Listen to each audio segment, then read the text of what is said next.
This is tutorial number 25 and it covers how to use the corner sketch feature within CATIA v5.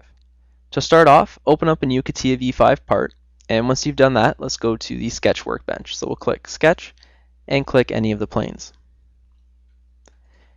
Now what we're going to do in this tutorial is we're going to use the corner feature right here, and from this corner feature we're going to be adding a fillet or a corner, whichever way you want to call it, to two sharp edges.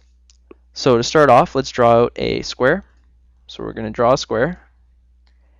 And what we're going to do is we're going to add corners or fillets to all of these corners here. So we'll click the corner button, and to activate this, what you have to do is choose two lines that come to a point. So we'll choose this line and this line. And you can see that we're able to pull and we get a preview of our corner.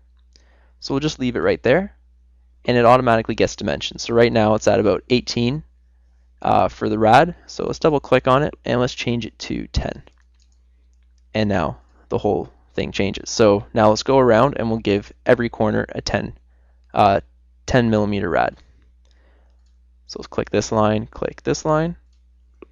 and then you get it, and we'll change it to 10. And we'll do the same to this line here. Click this line, make it 10. And we'll do it to the last one. Click this line here, and we'll make it 10. So now we've gone around and we put corners on all of these. Now all of these were all 90-degree corners. Now not all the time are you going to have a 90-degree corner that you're going to have to put a fillet or a corner on. So what I'm going to do is I'm going to sketch a couple that have different angles. So I'm going to draw a profile out here.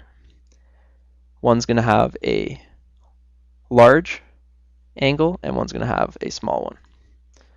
So what we're going to do is we're going to dimension these. So let's make from here to here, let's dimension the angle, and let's make it 15. And let's dimension this angle here.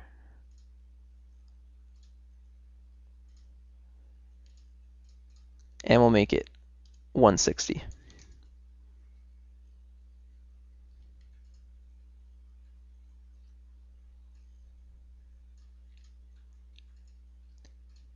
Now what we're going to do is we're going to put the corner or the fillet on a 15-degree angle, and we're also going to do it on a 160-degree angle.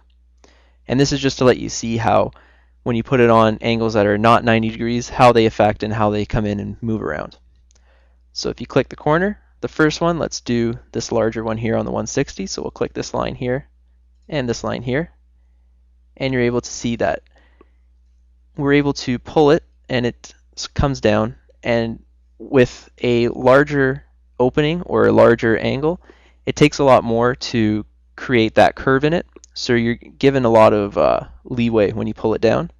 So let's pull it to about here, and you'll see that the rad is about 60, so let's put it to about 70. Click OK, and there's not too much change. So when you have a large angle, you need to have a very large rad to make a big difference on it. Now let's do one in between these two here. So let's click corner, click this line, and with a corner, it takes a very small rad to make a change. So let's throw the corner there, and you can see that the curvature change here is very dramatic compared to the curvature change here. Meanwhile, the rad here is only about 2, and let's put in 2, compared to 70 here. So when you have a larger angle, the rad change is going to be much smoother, and when you have a smaller angle, the rad change is going to be a lot more drastic. So when you're drawing your sketches, rather than going through after and adding a fillet to your part when it's a solid, you can actually do it now in your sketch and create those corners and those fillets. And that concludes our tutorial on how to use the corner feature within CATIA v5.